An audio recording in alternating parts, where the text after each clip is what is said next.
Fala, jogador, beleza? Tranquilo? Hoje tá muito legal aqui, né? A gente tá tendo a honra de receber uma pessoa muito especial, né? Um cara que entende muito de futebol, entende de gestão de futebol, e a gente vai aprender a trilha do sucesso, né? Da base ao profissional, né? Quero receber aqui meu amigo Rodrigo. Fala aí, Rodrigo, beleza? Fala, irmão. Suave, Tranquilo? Muito obrigado por aparecer com a gente aí, trocar umas ideias, né? Porra. Ali nos bastidores já deu pra perceber que você é um cara que manja pra caramba de futebol, Pô, é um cara verdadeiro, só, né? Um cara sincero, né?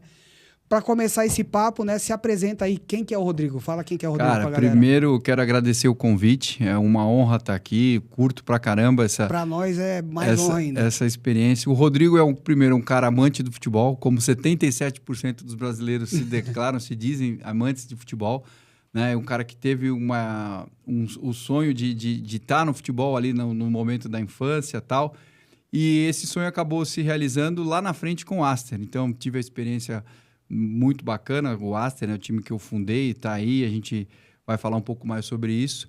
E a Stage é uma empresa nossa de agenciamento, e agora com o FTT. Você recebeu recentemente o Ricardo, que o FTT é o Futebol Treino ao Topo, que a gente quer, de uma certa forma, democratizar um pouco mais todo esse conhecimento, levar a oportunidade e fazer um pouco também do que devia ser feito em maior proporção pelas nossas confederações, né? A Confederação Brasileira, as confederações estaduais, os caras deixam a desejar, e a gente espera poder contribuir um pouco mais com quem ama o futebol e quem sonha, assim como eu sonhei lá atrás, em estar nesse negócio que é o futebol. Maravilha. E Rodrigo, você já bateu uma bolinha na infância assim, mano? Já chegou a jogar futebol de base? Eu bati até na infância mais adulta, aí com uns 40 e poucos anos ainda bati. Vou fazer 48 agora, mas sempre fui limitado, né, mano? Meio cabeça de bagre. Aí aquela dúvida, né? Se era mais o futebol ou era a luta, e eu vi que... Era mais estilo Lugano ou mais estilo Gamarra? Pô, mais Lugano, velho. Mais Lugano. Sem a técnica do Lugano pro desarme, né? Mas a técnica dele pra bater era mais próximo da minha, velho. E Rodrigo, conta pra gente aí, como que nasceu a ideia do Aster? Cara, o Aster, ele nasceu... Eu já estava no futebol, né? Através do Beşiktaş da Turquia. Foi totalmente inusitado, assim. Um amigo pediu uma ajuda para levar um pessoal no estádio. Eu estava indo para o estádio ver um jogo do Corinthians, da Libertadores. E, pô, você está vindo para o estádio, então você pode trazer um pessoal, uns amigos aí e tal. Esse amigo trabalhava lá no profissional do Corinthians. Por coincidência, eram os diretores, a diretoria do Beşiktaş da Turquia. E assim começou a jornada. Eu comecei a assessorar o Beşiktaş, depois, isso meados ali de 2015, 2017... conheci um empresário que é o Cláudio Guadanho, que foi lateral do Palmeiras na era Parmalat, ali quando o Palmeiras saiu da fila, né? E depois também foi lateral do São Paulo, dentre outros clubes. E aí o Cláudio me deu essa oportunidade de trabalhar com um agenciamento de atletas. Isso foi muito rápido. Ali no final de outubro de 2017 nós estamos falando. Eu fui estudar o negócio, o mercado. Eu sou administrador, tenho MBA na área de marketing e tal. E fui estudar o que era o negócio de futebol e vi quão interessante era você ter um time para revelar talentos aqui no Brasil, né? Porque o Brasil é o país que mais revela talentos ao redor do mundo, isso desde que a FIFA começou a mensurar. E aí, estudando, vi que dava para fazer. Isso nós estamos falando de outubro de 2017 para dezembro de 2017. Isso, já fiz o estudo, fiz uma conexão ali com o pessoal do Primeira Camisa, que era do Rock Júnior, e vi que era possível. E aí comecei a estruturar para abrir o clube aqui em São Paulo. Assim surgiu o Aster, lá em 2017, a ideia do Aster. Deve ser da hora, né, mano? Tipo, você é um cara que é entusiasta pelo futebol, ama de verdade futebol, né? Foi pra estádio, cantou no nome do time. Muito, acompanhou o Corinthians. E aí, do nada, vai e cria um time de futebol, né? Com DNA próprio, né? Seu time é um time bem guerreiro, bem, né? Bem... Isso aí. Aquele lance, assim, eu falo o corintiano tem essa identidade muito forte, né? Da luta, mas... porque cada time tem a característica, mas eu julgo que isso é uma característica do brasileiro, né, cara? A gente busca construir a nossa história, a gente passa por dificuldades muitas das vezes e vai buscando o que é nosso. Eu comecei a trabalhar com 14 para 15 anos de idade, muito novo, né, para exatamente isso. Eu sabia mais ou menos o que eu via, assim, o que eu queria, e falei, cara, conversei com meu pai, vou começar a trabalhar. E foi assim também em relação ao futebol. Então, eu fui imprimindo isso no Aster. Então, é uma experiência, tem sido uma experiência fantástica. E depois a gente vai falar um pouco do que aconteceu aí nos últimos meses. Arrefeceu um pouco isso, mas a paixão pelo futebol é difícil a gente perder, velho. É muito forte. Você acabou de assumir, né, publicamente, que você é um dos loucos do bando de louco, né? Isso aí não tem como negar, pô. Não dá para negar, não. E sendo louco do jeito que você já assumiu, né? Qual que foi a maior loucura, o maior risco, assim, que você teve desde quando você fundou o Aster? Não, tá falando do Aster, não do Corinthians. Mas você é um louco, né? Acho que do Aster foi decidir seguir em frente com essa ideia, cara. Porque eu assessorava o Beşiktaş da Turquia de 2015 até 2017 ali. Depois, 2017, em outubro, que eu tive esse contato, conheci o Cláudio Guadanho e aí passei a trabalhar com agenciamento de atletas, montar uma carteira de atletas, aí fui estudar o negócio e vi quão interessante era ter e decidi entrar nisso. Então, você imagina, eu não tinha uma experiência prévia no futebol, né? Profissionalmente falando, é um negócio que é grande, difícil de você entrar, de você ter as portas abertas e que demanda um investimento considerável também. E ter a coragem de seguir, de romper, mediante ao que eu avaliei, tive o conhecimento, vi o que era necessário. Eu citei aqui esse bate-papo que eu tive com o Juliano, que era lá do Primeira Camisa, foi fundamental para isso, porque em uma tarde a gente teve num bate-papo lá em São José dos Campos, no shopping, a gente conversou ali, foram 4 horas de conversa, eu saí dali convicto que eu podia fundar um clube e tocar algo de sucesso. E assim foi. Então, acho que essa foi a maior loucura que eu assumi, foi entrar nisso e pôr essa ideia adiante. Mas tem dado certo. Mesmo sendo um cara extremamente positivo, né? E vencedor pra caramba, pô, pelas coisas que você ensinou pra gente ali fora, ali nos bastidores, né? Teve algum momento, mesmo assim, que você falou assim, isso aqui não vai dar certo, hein? Várias vezes eu tive isso, cara. Várias vezes. Eu vou te dizer assim... Ao longo desses quase 10 anos ali tocando o Aster, foram umas 6 ou 7 vezes que eu falei assim, cara, por que eu tô fazendo isso, mano? Porque assim, você imagina se lidar com várias categorias, 5, 6 categorias de atletas, 200 atletas, 150, 200 atletas, é muita gente para estar simultaneamente você tocando, encaminhando atletas para os times, trabalhando captação. A minha operação inicialmente, o Aster tem lá no Espírito Santo, foi onde a gente fundou, depois a gente pode falar um pouco por como é que se deu esse processo, mas a ideia era fundar em São Paulo, mas era extremamente complexo, não tinha essa licença como tem hoje, licença de base, então aí acabou dando mais certo pela celeridade que eu queria do processo de registrar lá no Espírito Santo, e aí tenho hoje um irmãozaço, que é o Caio Moreno, né? Meu sócio, mas o sócio é o que fala juridicamente, mas é o cara que virou meu irmão, velho. Meu irmão, né?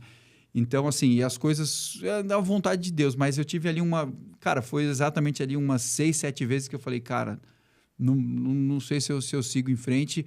E todas as vezes que minha esposa Débora é muito parceira minha, em tudo, cara, que a gente faz. Eu sentei com ela e falei, pô, Dé, não sei se faz sentido. Ela fala, que você tá maluco, meu? Nós começamos nessa parada, nós vamos até o fim. Não tem essa porra de voltar, né? Essa parada de voltar. Nós vamos seguir. Não tem alternativa B, C ou D. A única é essa aí. Nós temos capacidade. Você está no caminho, a gente previu todas essas variáveis e vamos seguir, o negócio vai dar certo. Qual foi o maior BO, assim, Robertão?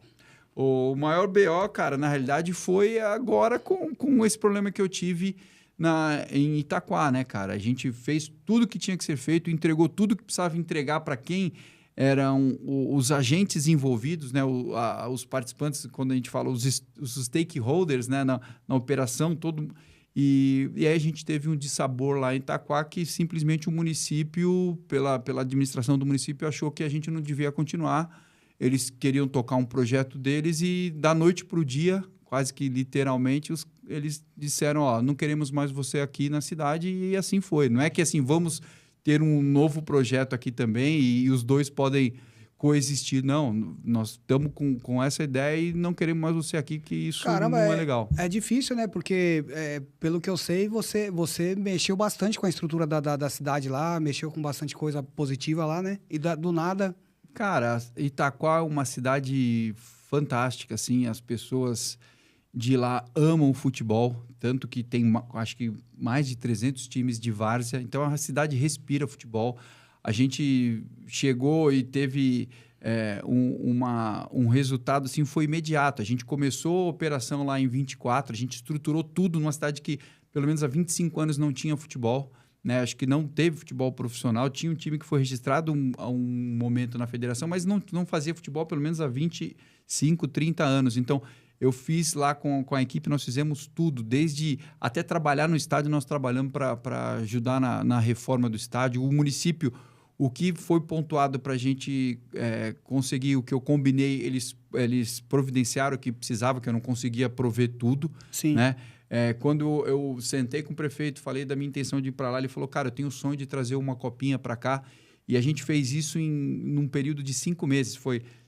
Essa conversa eu tive com ele em abril, então foi maio, junho, julho, agosto, setembro. Praticamente um milagre, hein? Em 5 meses nós conseguimos o que a federação falou que era impossível conseguir. Praticamente um milagre. Eles falaram, é impossível. Eu falei, impossível sob qual ótica? Eles me disseram, cara, então já que você não quer que use a palavra impossível, vamos falar então quase impossível, tá bom? E aí eu falei, então me fala o seguinte, o que é necessário para que o impossível se torne possível?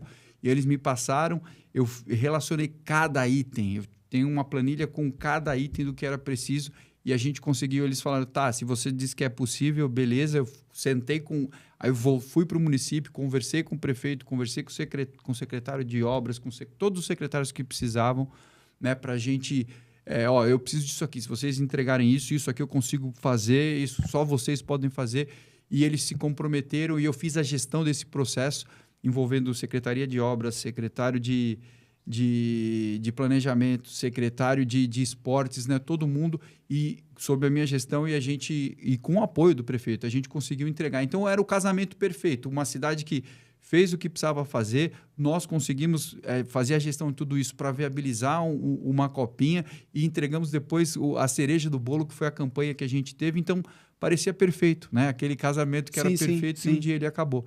Né? É triste, hein, mano? É triste demais, velho. É triste demais, mas foi uma pancada. Isso aconteceu, esse pedido para a gente deixar a cidade e ele revogou a nossa permissão de uso de estádio, que inviabilizava. A gente não tinha um local para jogar, então o que inviabilizou. E aí isso aconteceu da noite para o dia, quando os atletas estavam voltando de férias, a gente estava chegando ali, a gente tinha aproximadamente 60 atletas alojados, você imagina, mais todos que tinham escola e voltando, e o cara vira para mim e fala, não quero mais você na cidade, como é que a gente faz? Então, foi um baque muito grande. A gente teve que alocar os atletas que a gente sabia que tinham já um potencial maior, que já estavam mais prontos. Outros, a gente fez uma parceria com o AD Guarulhos para tocar o campeonato, e a gente fez a primeira fase. O AD Guarulhos não tinha uma vitória, sei lá quantos anos, pô. A gente classificou o time em primeiro colocado no Campeonato Paulista na Bezinha. Né? Depois a gente encaminhou atletas para fora do país tal, e a gente não conseguiu sustentar isso na segunda fase. E alguns outros problemas que a gente acabou tendo ali. Mas aí muito se falou que a gente não assumia a responsabilidade, que a gente largava as coisas. A gente teve comentário agora no nosso perfil do FTT, uma pessoa falando, falei, cara, você não sabe da história. E aí eu tive que me preservar, porque a gente tem família, a gente tem tudo, e a gente não vai entrar num choque, a gente entende. Acho que só a forma como foi conduzido não foi uma forma muito bacana, mediante ao trabalho que a gente realizou ao longo dos anos, né? E o que a gente conseguiu entregar em Itaquá. Então, acho que isso não foi legal, mas aí eu ajustei a minha caminhada para seguir no futebol, que é algo que eu amo. Você é um case de sucesso, vai dar certo em qualquer lugar que você for, né? Deus Agora, quiser. O prefeito de lá, na próxima eleição, o pessoal vai lembrar disso aí. Cara, é o B.O. vai dele. lembrar, e assim, foi uma decepção, porque o cara vem fazendo um bom trabalho lá, é um cara, a gente se dava super bem, e respeito a vontade dele, a vontade da equipe política dele e tal, mas não vi muita lógica não, mas vida que segue. Acho que a minha missão no futebol ela vai continuar. A federação, pô, cheguei agora na festa do Paulistão, né? Do título do Paulistão. Cara, todos os diretores vieram conversar comigo, o próprio presidente, os caras parabenizando. E aí, qual que é o próximo projeto e tal? Então, isso ficou o gostinho amargo, porque a gente não conseguiu dar continuidade. E acho que hoje a gente talvez tivesse trilhado, tive na segunda-feira no Paulista de Jundiaí, talvez a gente tivesse trilhado já o mesmo caminho do Paulista, né? Sim, sim. Que teve o acesso da B para a 4, da 4 para a 3, agora estão brigando para acessar a 2. Talvez, eu acredito nisso, porque a gente sabe fazer futebol tecnicamente. Sim, com certeza, o Caio, com certeza. meu sócio, Caio Moreno, cara, o cara é fera demais, fez a base toda no Cruzeiro, é um cara com visão para negócios. Então, tudo indicava que a gente ia continuar essa rotina, mas Deus quis assim e vamos seguir por outro caminho. A sorte vai ser da cidade que vai te receber, né? Lá eu não sei se eu hoje, sinceramente, hoje eu não tenho intenção de levar a operação para nenhum lugar. Várias cidades nos procuraram, conversei com várias pessoas, mas eu precisei primeiro finalizar o ano passado, cumprimos o que tinha que cumprir. A gente tinha foi muito difícil. Um dos compromissos que eu tive, por exemplo, eu tinha 7 imóveis lá alugados. E alguns deles eu estendi o contrato para 10 anos, em dezembro de 2024, mano. Aí, de janeiro de 25, o cara pede para eu sair da cidade. Nossa, entendeu? Que bom, aí né? o cara fala para mim, pô, mas você sabia desse risco? A gente podia revogar a qualquer momento a sua permissão de uso do estádio.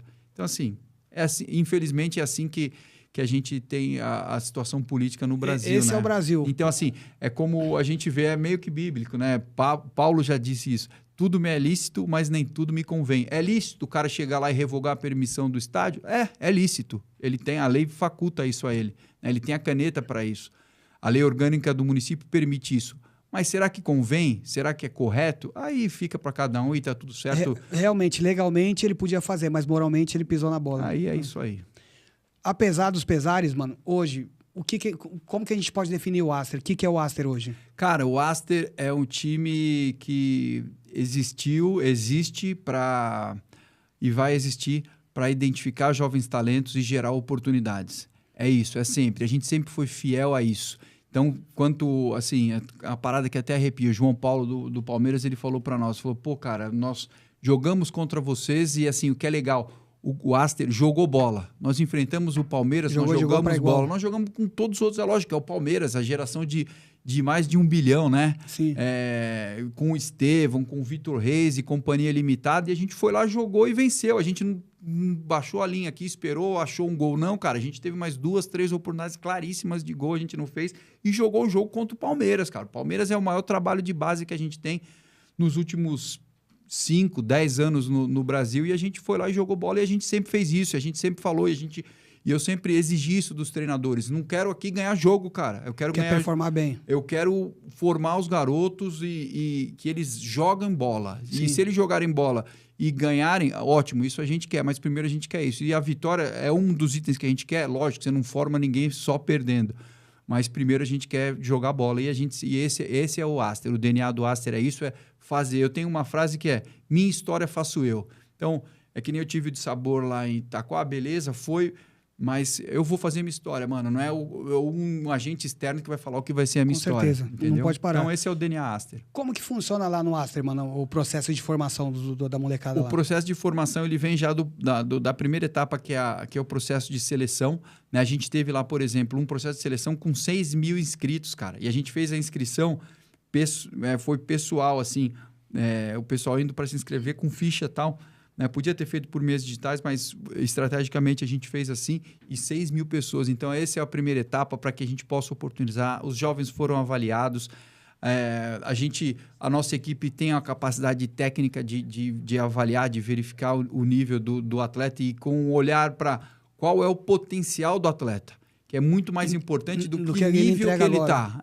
Porque, cara, isso aqui o Aster é formação, e acho que o Brasil tem pecado muito nisso, né? Olhando assim que nível que está, porque os treinadores, as comissões, eles têm uma responsabilidade que é necessária, né? De ter que entregar o resultado, mas acho que o grande equívoco aí é qual é o resultado que você tem que entregar. Não é o resultado da vitória. A vitória que se mede na formação a formação, é você oportunizar o desenvolvimento que você tem dos jovens. E a gente tem essa preocupação. Então, olha o perfil, o nível, identifica esses, traz, oportuniza, acompanha, mostra o que precisa melhorar, né? Quais são os caminhos, para o que você precisa desenvolver naquelas valências dos atletas, e aí você dá a oportunidade dele jogar para você mensurar quanto ele está desenvolvendo ou não, e se ele continua naquele nível, a gente vai oportunizando e dando. Se não, a gente entende também que não vai ter espaço para ele atuar, a gente mostra isso e orienta o atleta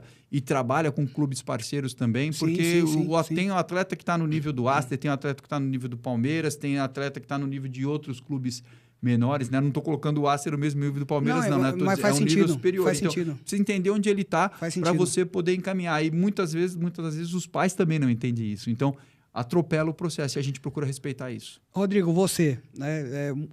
O que você falou aí, eu não posso deixar de dar uma cutucada também, né? Em relação ao estilo, as características dos moleques que tem que ser aprovados lá, né? O Aster, a filosofia do Aster qual que é?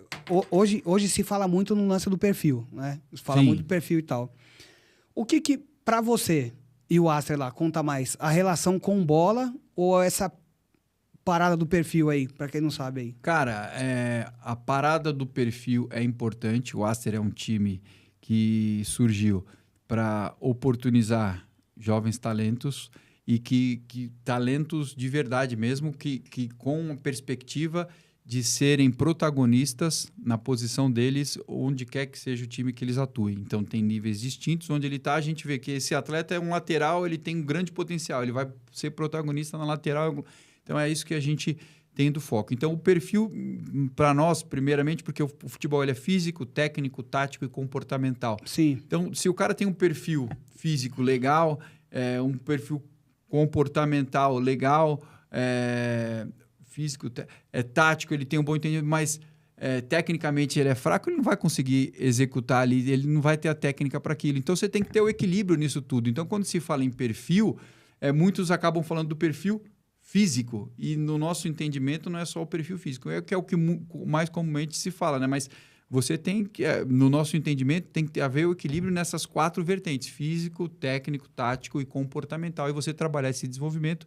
E essa questão do perfil, ela é fundamental para um clube empresa e para os clubes. Mas o que você tem que avaliar é se tecnicamente ele tem a qualidade que se espera para aquela projeção, para o que é o nível de futebol que você pratica, né? O que é o teu time, a liga que ele está inserido.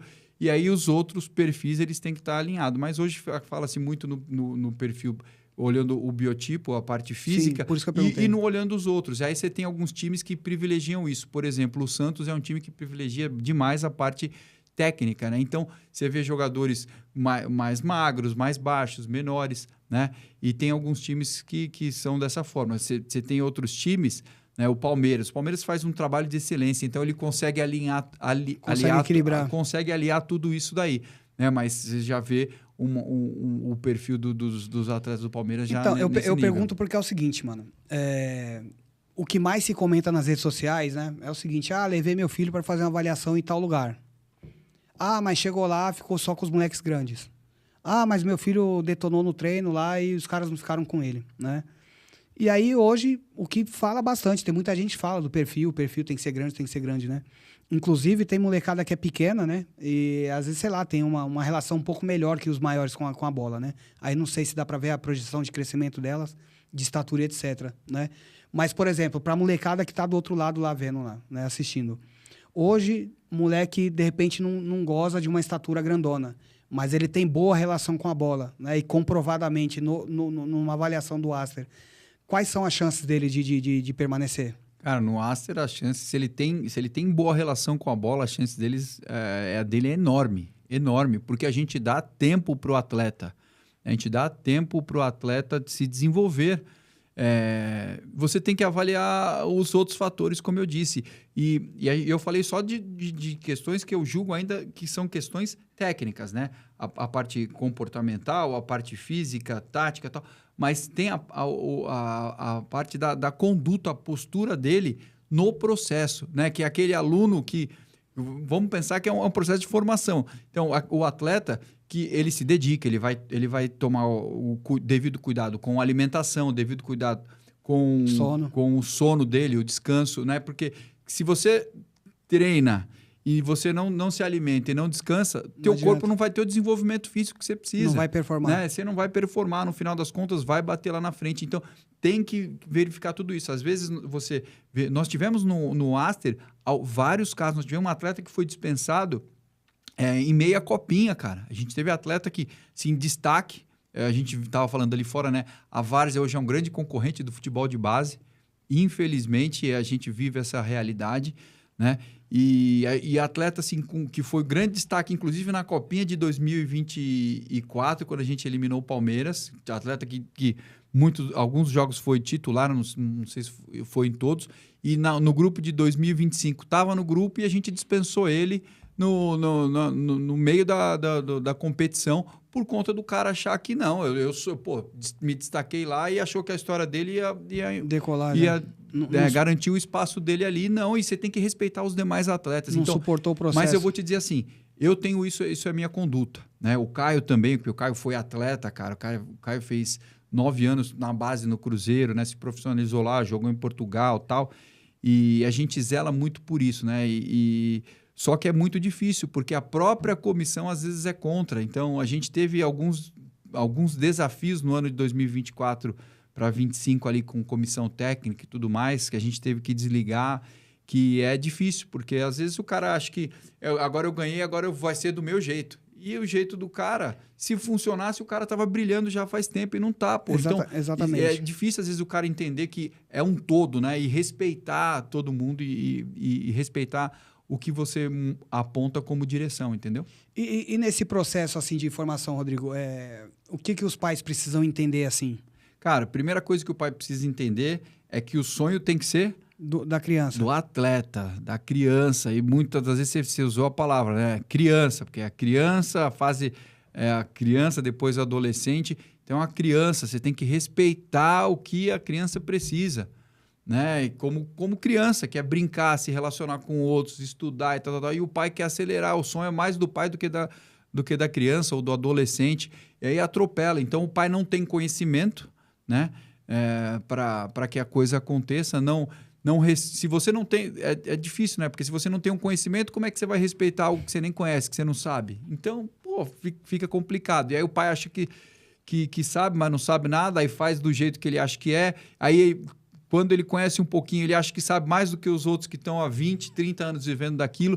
Então, acho que um dos diferenciais que eu tive na gestão do Aster até hoje foi respeitar os caras que entendem da bola. Você falou assim, o meu conhecimento é muito pequeno, mas eu entendo de pessoas. Eu sou administrador, eu me formei, com 20 anos já era formado, e aí com 21 eu era diretor de uma grande multinacional americana na área de marketing. Então, a experiência de gestão de negócio, de gestão de pessoas, né, de relacionamento com pessoas, isso eu tenho.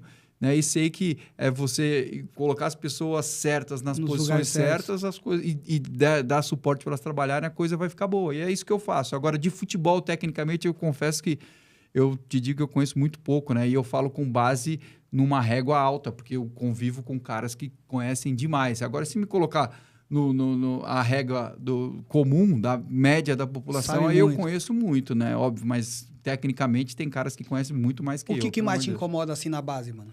Na base, eu acho que é exatamente isso. É muita gente achando que sabe e não sabe nada, né? E não respeita os que conhecem. E já aí não é o meu caso, mas tem gente lá que conhece muito, muito tecnicamente. E aí atropela os processos. E aí a gente está nisso. Aí você fala assim, mas o perfil é o que vale. Ou não é o que vale, né? O perfil dentro desse conceito que a gente falou, que se fala hoje. Então, será que nós estamos certos ou não? É só a gente pegar o histórico. O Brasil faz 24 anos que não ganha uma Copa do Mundo. Faz pelo menos 20 que não chega... Eu acho que é o maior jejum, né? É que 20 que não chega numa final. Sei lá quanto tempo que a gente não chega numa final de Copa do Mundo. Então, alguma coisa, acho que nesse processo a gente perdeu. Porque a qualidade a gente continua tendo, porque não é possível. A gente é o que mais vende jogadores, mais exporta jogadores. Então, a matéria-prima aqui tem de sobra. A gente só precisa voltar a entender qual que é a essência. Eu acho que as confederações pisam muito na bola, né? As federações estaduais, a CBF... Mas surpreendentemente, assim, o presidente da CBF hoje, ele parece que que ele tem uma boa intenção e quer levar para a direção certa. Não sei, não dá para falar, não tem... É um cara mais novo, né? Mas Parece é um cara... mais e aberta. todo mundo falou, pô, o cara veio lá de Roraima, o que tem de futebol lá? Mas o cara tá vendo boas ações em diversas áreas que ele está fazendo, cara. Não sei, vamos ver se vai mudar. Mas a gente precisa repensar algumas coisas do nosso futebol. Então, o que você tem a dizer assim? Por exemplo, tem um monte de pai que quando leva o filho na avaliação lá, não deu certo, questões técnicas, óbvias, né? E aí ele sai gritando para todo mundo, falando, meu filho não passou porque ou ele não tem um empresário ou ele não pagou. Nada a ver, cara. Nada a ver. É lógico, se o cara pagar, em algum lugar ele vai colocar o filho dele. Mas o Aster nunca cobrou de ninguém, né? Eu sei que tem pessoas que passaram pelo Aster que cobraram e elas não permaneceram. Eu sou frontalmente contra. Então, é o famoso esquema. Aconteceu já, eu sei. Teve. E a gente teve até problema por isso com esses ex-colaboradores, né? A gente não pode citar aqui, Sim. obviamente, mas isso aconteceu. Eu sempre fui contra, né? Tanto que a gente está fazendo o FTT agora. E a gente vai ter uma série de soluções e serviços e tudo mais, mas a peneira, a avaliação, a gente vai trabalhar para contribuir para os clubes que precisam de ajuda na organização disso, para os núcleos sociais, para as escolinhas. Quem tiver nesse grupo pode nos procurar, a gente vai ajudar. O Ricardo é um cara com mais de 30 anos, com 30 anos de experiência ou mais nisso, muito, né? Sabe demais. E a gente vai ajudar nisso e gerar oportunidade. E não vai ser cobrado nem um centavo disso para participar de uma peneira. Se isso acontecer em algum momento, você pode me cobrar, pode fazer esse corte, pode colocar lá, que não vai ser, né? A gente vai ter outros serviços que a gente vai prover para a população como um todo. Mas o pai não deve pagar quando se cobra. É normal isso. Quantos casos a gente tem fora do futebol que a pessoa vai fazer um vestibulinho ou um vestibular e não passa? Acontece, pô. Sim, Acho que o caminho é, de novo, você entender o que se espera, estudar, né? Saber o caminho, o que você precisa entregar e ter a experiência, e aquilo vai te dar tranquilidade para o garoto participar de uma outra avaliação, né? A gente fala da peneira. A peneira é um tipo de avaliação, você tem diversas outras. Acho que as escolinhas, né? O atleta que está ali na escolinha e joga algum campeonato que seja amador ou um amador mais profissional, por algum clube profissional, ele vai estar sendo observado. Não é só a peneira que é um tipo de avaliação. Então, tem diversas outras formas e é normal, né? Você não ser aprovado. Aliás, é o que mais acontece. Então, e o Cafu, quantas vezes ele foi reprovado? Tava quase desistindo já de tanto. E foi lá em Itaquá que ele começou a jornada dele e é normal. E foi campeão do mundo e foi o nosso último capitão aí do Penta, né? Você falou de escolinha aí, né? Vamos colocar um pouquinho de lenha na fogueira aqui, né? Você é proprietário de clube de formação, um clube totalmente regularizado, certinho, né? Tem gente que fala o seguinte, Rodrigo, fala assim, quem forma jogador são os clubes. Escolinha e projeto social não forma. Qual que é a sua opinião? Isso aí para mim é uma grande mentira. Tá? Todo mundo forma, pô, desde a escolinha, desde o núcleo social. Como é que você fala que o clube forma? O clube participa de uma etapa da formação importante, né? A última fase da formação do atleta vai ser no clube, senão ele não vai se tornar profissional, né? Mas a formação, ela vem desde lá de baixo, pô. Não tem como você falar que não. É como você falar assim, o cara que se formou médico foi formado, ele estudou na USP, ele foi formado só na USP, então o colégio não serviu para nada. O gato que ri que ele estudou lá no jardim, no prézinho, não serviu para nada. O colégio que ele estudou lá no bairro dele não serviu para nada. Não existe isso, cara. O professor particular que ele passou um tempão ou o cursinho, não formaram ele? Lógico que formou. São informações, são inputs que você tem, são estímulos para desenvolver uma habilidade e todo mundo participa. E eu te digo o seguinte, na maior parte dos casos, esses outros entes, antes de chegar no clube, são mais importantes do que o clube. Porque o clube ele vai chegar quando ele já está performando, quando ele já está entregando alguma coisa. Então, se o cara não fica, não tem, muito abaixo, aqui eu tenho melhor, é o que mais se ouve, né? Então, a gente precisa, se a gente quer falar verdadeiramente, mudar o nosso processo, a nossa formação no Brasil, a gente tem que olhar para essa base da pirâmide de quem forma, tem que olhar para esses caras, os governantes que tem. O Brasil é um país muito rico, muito próspero, tem muito dinheiro. Então, acho que se a gente tiver esse direcionamento, isso essa conexão, né, do poder público com os núcleos sociais, porque os caras têm um potencial muito grande de formar. Sim, com certeza. Por isso que eu te falo assim, que eu fiquei muito chateado com o Itaquá, por isso, porque a nossa história começou muito bem. Eu sempre, onde eu fui, eu elogiei essa integração da iniciativa privada com o poder público, e aí, de repente, eles quiseram verticalizar isso usando uma linguagem técnica, né, e pegar a parte lá da formação, que eles não são especialistas, eles não sabem, vamos acompanhar o resultado deles lá no clube, no time que ficou da cidade, vamos ver o que eles vão conseguir gerar de resultado de formação, né? Então, cada macaco no seu galho, né, mano? E aí a formação precisa ser olhada na base, nas escolinhas, nos núcleos. Sabe onde que eu ouvi isso aí? Onde? Numa aula da CBF, do curso da licença. Que é só os clubes que... Só os clubes. Então... Sabe qual foi o argumento que o camarada usou, o professor? Falou assim, vocês acham mesmo que o Estevão, alguém ensinou ele a jogar? O cara falou isso lá. Falou, gente, quem forma é o clube. Aí todo mundo lá, mais de 100 e poucos alunos online lá, todo mundo ficou revoltado. Falou assim, caramba, será, meu? Aí tem um professor de escolinha que pegou na mão do menino gatinho e ensinou a conduzir a bola. Tem um outro que ficou meia hora lá, por treino lá, batendo na parede com o moleque para virar chapinha. Esse aí não serviu para nada, na opinião dele. Que passou a experiência da resiliência. Então, assim, nós estamos falando de alguns entes, né? Nós estamos falando ali do professor que está na escolinha ou as pessoas que estão na escolinha. Mas tem os pais, tem outras pessoas que dão outros inputs para o atleta. Com Você certeza. falou assim, o que é o Aster, o DNA Aster? Pô, tecnicamente, eu sempre gostei de futebol, bati minha bolinha, briguei muito, né, na bola. Porque o cara, quando é ruim, é isso, ele dá mais butinada, né? Agora, a questão da mentalidade, essa questão da formação, de, pô, nós vamos fazer acontecer, nós vamos pegar o Palmeiras. Na moral, foda-se que é o Palmeiras, nós vamos entrar lá, é 11 contra 11. É, como diz o Caio, é Peru contra Peru, parceiro. Vamos ver quem vai sair dessa porra aqui. Os caras punham lá... Pô, velho. Os caras punham lá no hotel, no elevador, né, mano? A matéria do UOL, geração de bilhão que busca o tricampeonato. Essa matéria ficava lá no elevador uns 15, 20 segundos. Aí vinha a outra matéria, 3 segundos, 5 segundos, já voltava essa matéria de novo. E a gente, pô, os caras estão de sacanagem essa porra aí. Os caras querem meter medo nessa porra, na hora de entrar em campo, vamos ver o que vai dar. E deu no que deu, mano. E a gente jogando, então é isso. A gente pegou o Flamengo...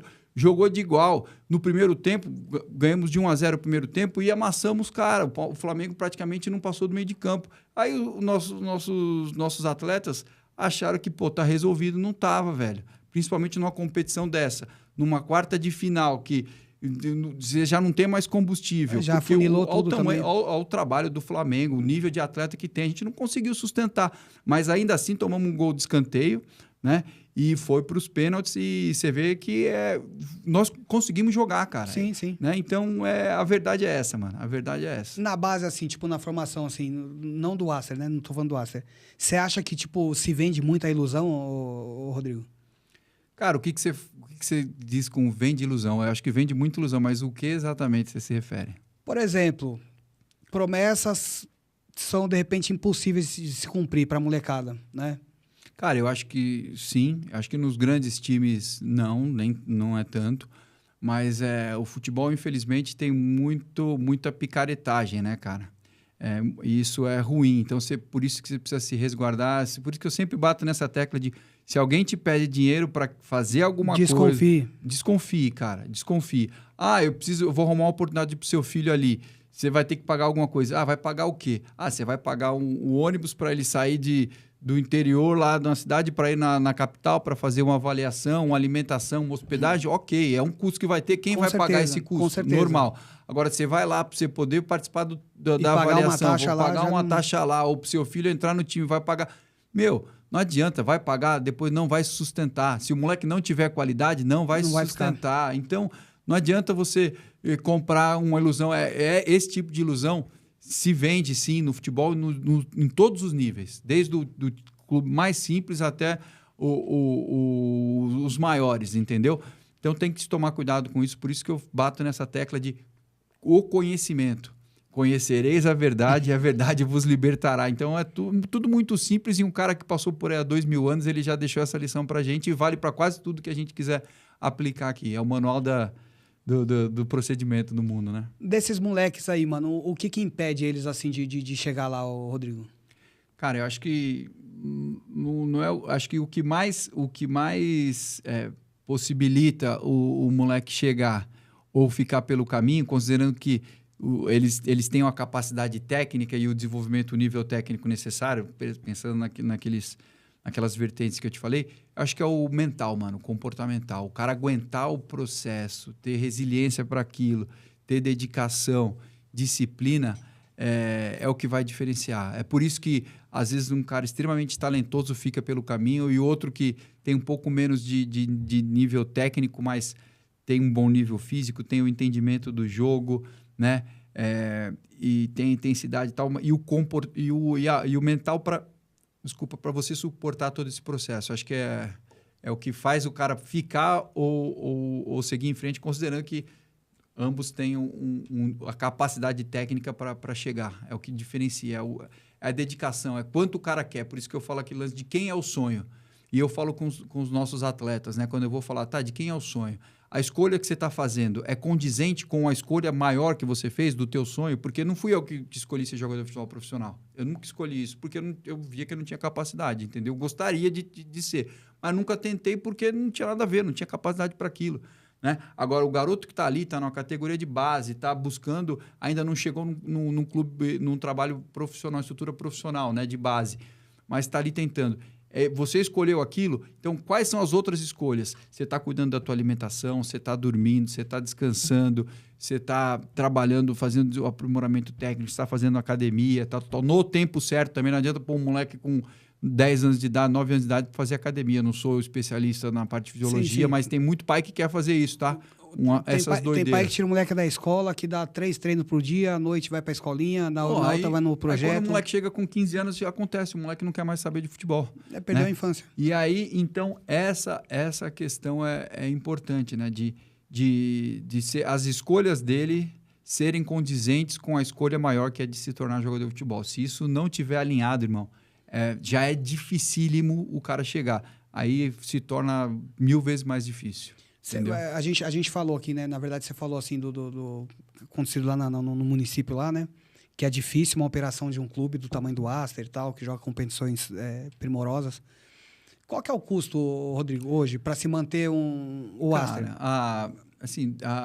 O custo vai depender muito de quais competições você vai participar. A cereja do bolo é o Campeonato Paulista, né? O Paulista, que é um campeonato caro. E se você vai ter ou não atleta alojado, né? Porque você imagina, você tem quantos filhos? 2, né? 2, tá me falando. 2. Quanto você gasta de alimentação para eles? Estou quase mandando embora já. Não são atletas, né? Não. Agora, você imagina um cara que treina em alta intensidade todo dia, quanto esse cara não come? É muito, mano. É impressionante. Tem que comer com qualidade, custa caro. Comer e comer com qualidade, entendeu? Então, assim, aí acaba diferenciando bastante o custo. Mas uma categoria, ela vai custar... Num nível de clube como o Aster, por exemplo, uma operação simples, você fala aí numa categoria de 50, 60 mil até uns 100 mil. Depende de quanto você vai alojar, o que você vai fazer. Por temporada, você fala, né? Não, mano, eu falo por mês, mano. Caraca. Para fazer um trabalho de qualidade. Olha... Depende de quantos atletas vão estar alojados.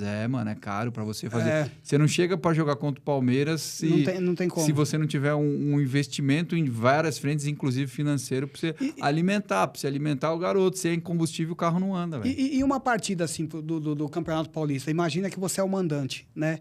Aproximadamente, não precisa ser redondo. Depende se você tem algum tipo de apoio. Por exemplo, lá em Itaquá nós tínhamos o apoio do município no que diz respeito, ele fazia conexão com a Secretaria de Saúde, que disponibilizava uma ambulância. Então, você não precisa ter. Então, pode custar mais ou menos de 5 a 10 mil. Uma partida. Uma partida, assim, casadinha, né? Sim. 15, 17. Entendeu? Toda vez que vai mandar, tem que ser... São 2 categorias, não é uma categoria só. Sim. São pelo menos na primeira fase do campeonato, sim, 2 categorias. E agora a federação tem o 11, 12, 13, 14, né? Então, cada 2 categorias assim, pode custar de mais ou menos de 5 mil a 10 mil. Depende, é isso que eu estou te falando. Dependendo se você precisa ter mais pessoas trabalhando na segurança, na organização, porque dependendo, você vai jogar contra um Corinthians.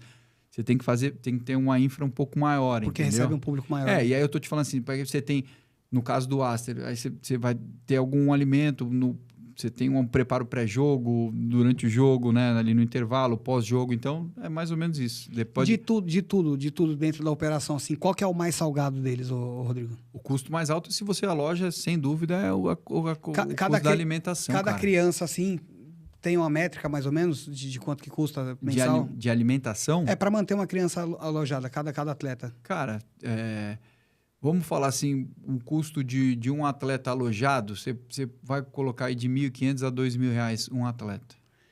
Mais ou menos. Porque eu estou falando só do custo de alojar um atleta, que é... Aí você vai fazer, vai ter o overhead, ele vai dividir o custo, né, do imóvel que você está alugando, sim. De água, luz, Sim. a pessoa que tem que estar ali para cuidar do atleta, Sim. a alimentação, todos os profissionais. o custo para você, o transporte para a escola. Então, um atleta alojado, ele custa para você mais de R$1.000 a R$2.000. E dentro... E aí, assim, ainda tem o custo... se você tiver alguma ajuda de custo para o atleta, então tudo isso. Então é caro. Por isso que eu te falo que uma operação, uma categoria, ela vai te custar de 60 a 100, 150 mil. Porque depende... Não é fácil. Mas pô, uma faixa de 50 a 150, porque depende qual é se é um sub-13, você não aloja. Um sub-17, um sub-15, você já aloja. Aí você tem ajuda de custo, se não tem. Então... Então, é por isso que eu te falei o custo mensal de uma categoria. Dentro do futebol de base, assim... Mas, pode falar. Mas você consegue rodar uma operação dessa aí com 40, 50 mil se você tiver quase nenhum atleta alojado por mês. Show de bola. Por categoria, tá? Então, dentro do seu mercado, né? Que é o Aster e tal, futebol de base e tudo mais. Vocês investem muita grana. Pelo que você falou, é muito dinheiro investido, né? E, na maioria das vezes, é uma grana que é suada pra caramba, pra injetar lá, né? Sim. Que tipo de retorno financeiro, assim, o Aster espera, por exemplo? Cara, o Aster é um clube empresa. Sim, é uma empresa. Então, a gente tem todo esse processo e trabalha com a maior lisura possível de dando reais condições para os atletas, né? E o retorno que a gente espera é identificar esses ativos, esses talentos. E aí a gente encaminha esses talentos para os clubes e a gente tem participação nos direitos econômicos desses atletas. Aí é a fonte de receita principal, é o que vale em termos de negócio, é isso que vale. Porque receita de patrocínio, a gente conseguiu, rede de patrocínio, tal. Mas isso ajuda no custeio da operação. Não é onde você vai ter ganho financeiro. Eu ia perguntar isso aí. É o direitos econômicos mesmo. Esses patrocinadores aí que se interessam pela marca e tal, eles correspondem a, chega a corresponder uns 70%, 80% assim dos custos que o Aster tem ou não? O Aster tem operação no Espírito Santo e em São Paulo. No Espírito Santo eu não tinha praticamente nenhum patrocinador. Um ou outro e a receita muito pequena, é insignificante. Aqui representou um percentual importante e a gente só teve depois que a gente chegou na segunda fase da Copinha em 2024. Então, quando alguém fala lá que falaram, pô, a prefeitura provia tudo, a prefeitura não provia praticamente nada, não pagava um funcionário meu, não pagava uma taxa de federação, nada, entendeu? E nem também as conexões com o patrocinador, também nada. Foi conseguir quando teve a segunda fase. Conseguiu o apoio de uma empresa de saúde e tal. Isso ele fez a conexão porque a gente precisava para os jogos e foi uma das coisas que quando a gente sentou com o prefeito, eram desejáveis, não eram imprescindíveis. Se estiver bem, se não, a gente tem um planejamento que vai acontecer a operação independente. Porque o planejamento do Aster ele surgiu já com business plan para 10 anos, para operar 10 anos se não tivesse receita nenhuma. Caramba. Por isso que a operação não para. Né? Porque os clubes... Por que os clubes começam e param, Porque não tem esse o cara planejamento, vende a camisa para um ano, vende outro, porque o cara não tem esse planejamento, o cara não sabe. Então, a gente sabe o que tinha que fazer. Por isso que a gente tomou uma paulada, nós perdemos todos os patrocinadores de um dia para o outro, nós perdemos toda a receita que a gente tinha lá e a operação continuou, porque a gente tinha um planejamento. Só que o que acontece?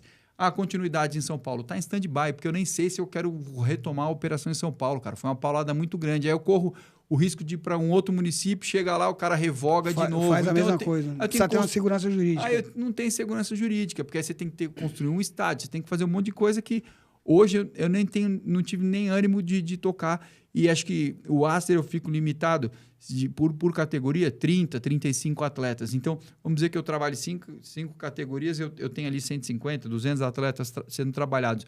Com o FTT, por exemplo, eu vou levar isso para uma infinidade pelo Brasil, vou fazendo conexões com os clubes que têm dificuldade de ter essa capilaridade. Então, em termos de propósito, vai ser muito maior.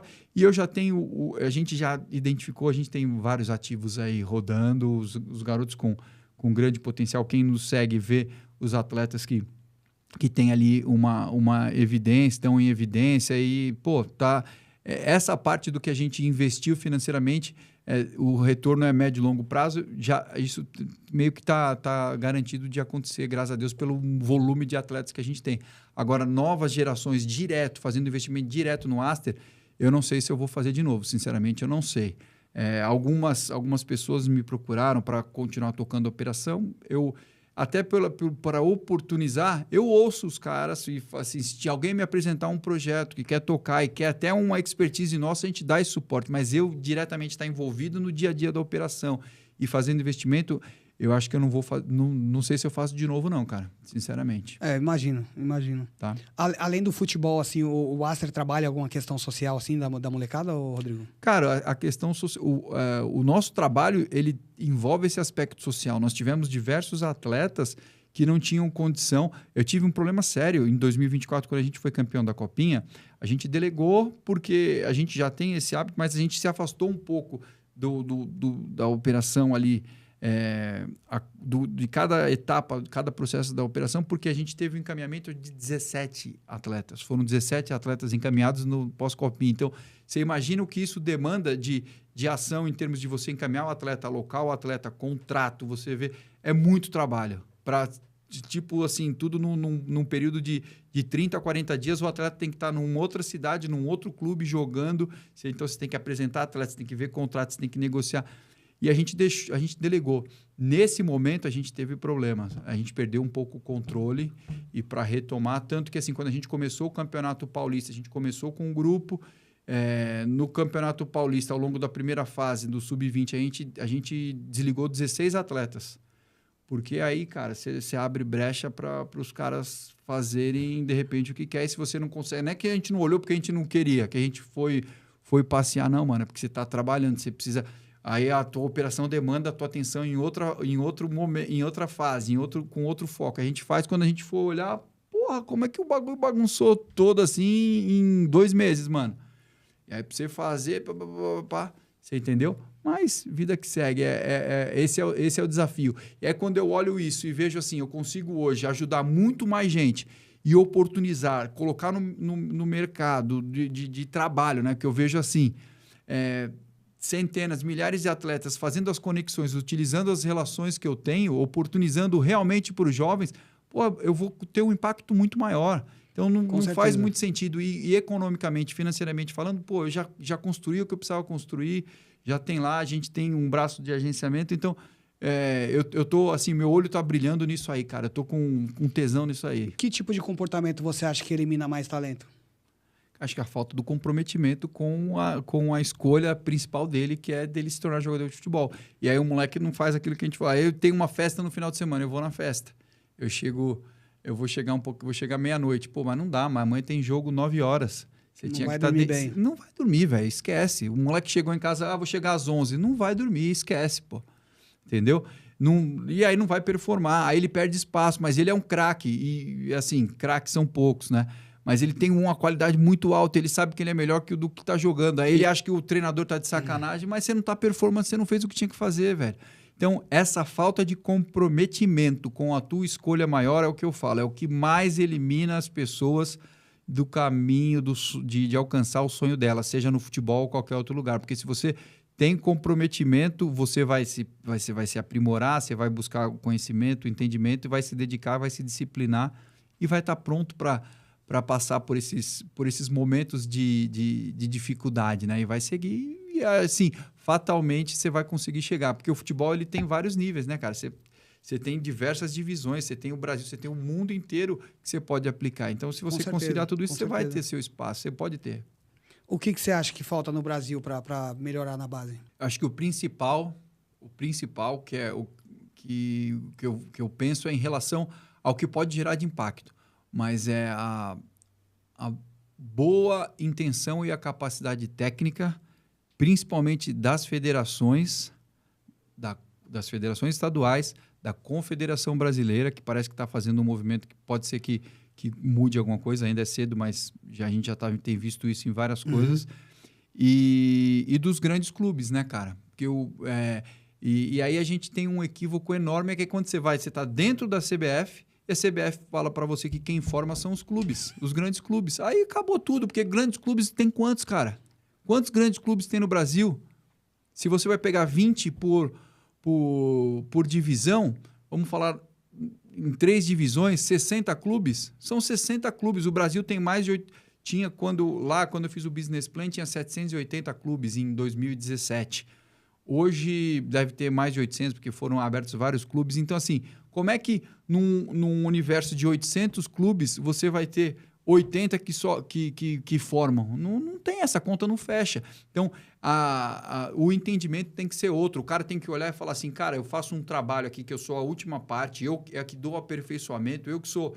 Né? Se o automobilismo fosse só a Fórmula 1, porra, não teria ninguém, cara. Com certeza. Né? Você tem cara vai se formar, porque como é que o cara vai sentar num carro que custa milhões para rodar? Então tem que olhar para a base ali, para os outros entes, principalmente onde o futebol inicia, que é na escolinha, nos núcleos sociais, que ali, se você ajudar a formar esses caras, e os caras são heróis, velho. Você que é de um núcleo social, eu falo, me arrepia, velho. Olha aqui, ó. Vocês são heróis, porque os caras fazem você ter porra nenhuma. Não tem nada. O cara tem uma bola, um colete que ele ganha lá e é o que ele faz. O moleque não tem nem chuteiro e ele vai, mano. Porra. Aí você fala assim, mas esse cara ganha dinheiro com futebol. Não, mano. É o ideal, velho. É o ideal. Agora você imagina se houvesse uma predisposição, porque governamentalmente falando, tem dinheiro, mas o cara não sabe como usar. Então, eu tenho vontade de ajudar, de estruturar, mas eu não consigo fazer tudo. Então, assim, tinha que ter um negócio desse para facilitar e chegar onde realmente acontece, onde o dinheiro é aplicado e em benefício do futebol. Se a gente conseguir, um dia, chegar nesse ponto, e daqui a 20, 30 anos, se a gente conseguir chegar nisso, cara, é o esporte. A China investe quanto em esporte? Os Estados Unidos, a Alemanha. É só ver o resultado nas Olimpíadas. E assim, eu penso isso, não só... A gente está falando de uma modalidade esportiva, que é o futebol, né? O futebol de campo, né? Como a gente conhece, mas tem o futsal, tem tantas outras. Então, você pega a Rebeca. O que é a Rebeca? A gente estava lá, eu vim com o Ricardo... a gente estava na Fernão Dias, passando ali naquela região ali em Guarulhos, quando você está chegando, né? Aqui em São Paulo. Pô, a Rebeca saiu dali, velho. Saiu... O quê? Na raça, ninguém olhou por ela, mano. Ela foi, alguém foi lá, ela chegou com a capacidade dela e hoje uma medalhista, né, olímpica brasileira. Então a gente precisa olhar para isso, cara. E tem dinheiro, a gente só precisa ver como vai entregar lá e como vai transformar através do esporte, que eu acredito que seja um dos maiores instrumentos, ferramentas para a gente ser um agente de transformação mesmo da nossa sociedade. O que você falaria, mano, para aquele moleque que vem tentando, às vezes bate um desânimo, né, e quer ser jogador? O que você falaria? Cara, eu desanimei com o Aster, pelo menos eu citei aqui umas 7 vezes, de falar assim, vou parar. Então, minha mulher falou assim, mano, não vamos parar não, nós vamos seguir. Né? E aí eu fui seguindo, então ela foi extremamente importante nisso. E a gente tem dificuldade na nossa vida a todo momento. Isso é normal, cara. Agora, se você tem um sonho, se você acha que você tem capacidade... Você está se cercando de pessoas que têm esse conhecimento, que são bem intencionadas, que estão te apontando, estão te certificando que realmente você tem essa capacidade. Invista no teu sonho, até o momento que for possível. Né? E é importante você sempre fazer essa avaliação. Pô, eu estou no caminho certo, ainda é possível, porque num dado momento não são todos que chegam. Sim. Mas são poucos em relação aos que buscam, aos que tentam isso, mas são muitos em números absolutos, né? Então, assim, tem muita gente que chega e é possível. E o futebol tem se profissionalizado no Brasil.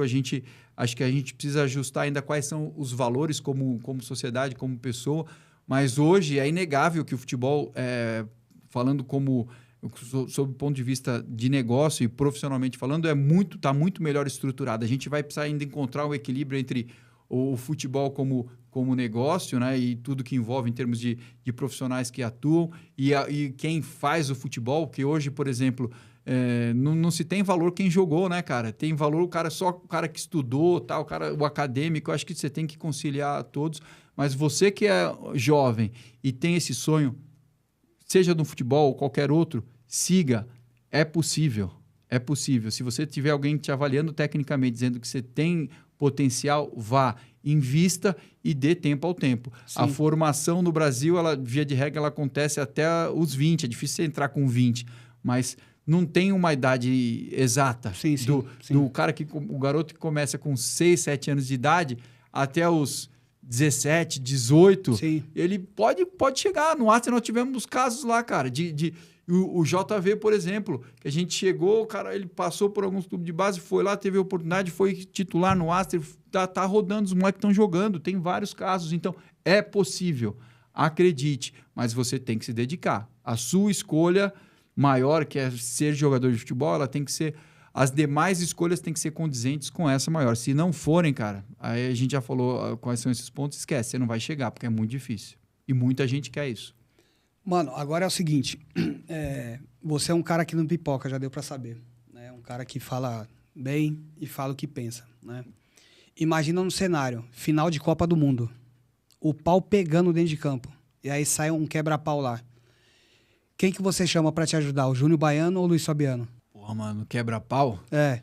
Ah, mano, qualquer um desses aí, eu vou estar bem, tá? E eu vou dentro também. Quem me conhece sabe que eu vou dentro também. Tá bom, qualquer um desses aí, mano. Dá pra ser os dois, não? Dá, não vai apanhar sozinho, não, né? Tem aquele bagulho tipo do FIFA, pega um pouco de um pouco do outro e boa. Mano, ali não dá pra apanhar sozinho, não. Ali os caras são bons, mano. Rodrigo...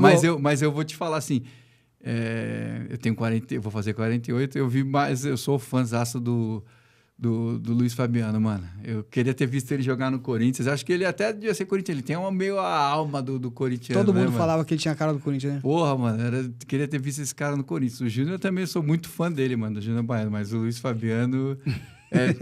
acompanhei mais, né? Mais, assim, entendia mais de futebol. Uhum.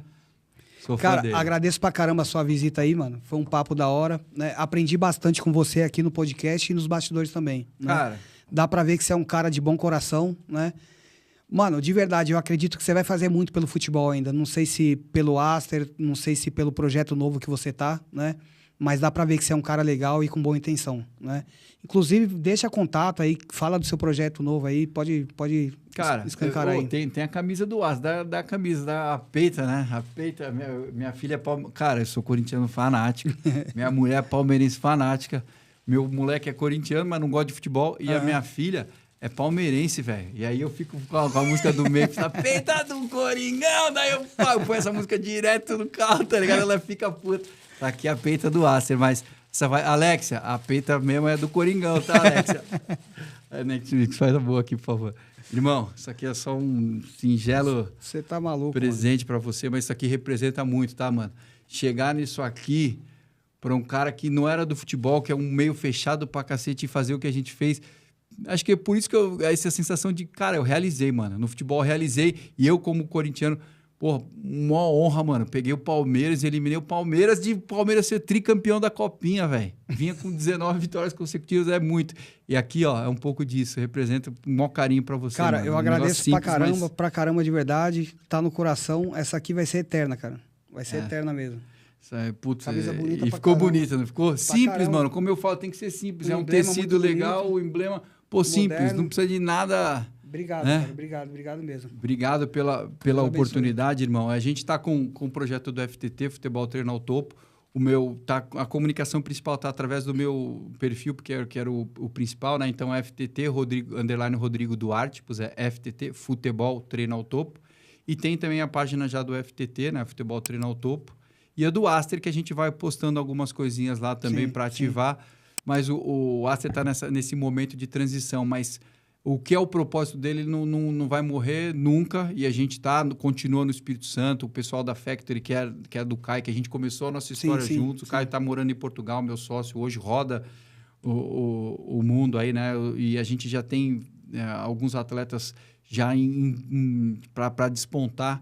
Então, cara, é isso. Acredite no sonho, acompanhe a gente, que a gente pode auxiliar vocês bastante. E vamos ver como que a gente consegue levar isso, trazer informação. Acredite e tome cuidado com os caras que são os falsos amigos, né? Que não vão te impulsionar. E é possível, cara. Tudo é possível. A gente chegou, é possível. E obrigado. Prazerzão estar com vocês. O papo que eu bati ali com a tua esposa, com um amigo ali que eu não sei o nome, como chama? João. O João. Foi prazeroso e sempre que se precisar, cara, tô aí. Eu tô aí. Até a próxima, então. Valeu, muito sucesso, Valeu. muita sorte para vocês também. Obrigado. Fica com rapaziada, Deus. chegou até aqui, ó. Curte aí, compartilha, falou? Conteúdo de qualidade. Segue lá o perfil dele também. Trabalho muito bom que ele faz lá, tá bom? Valeu.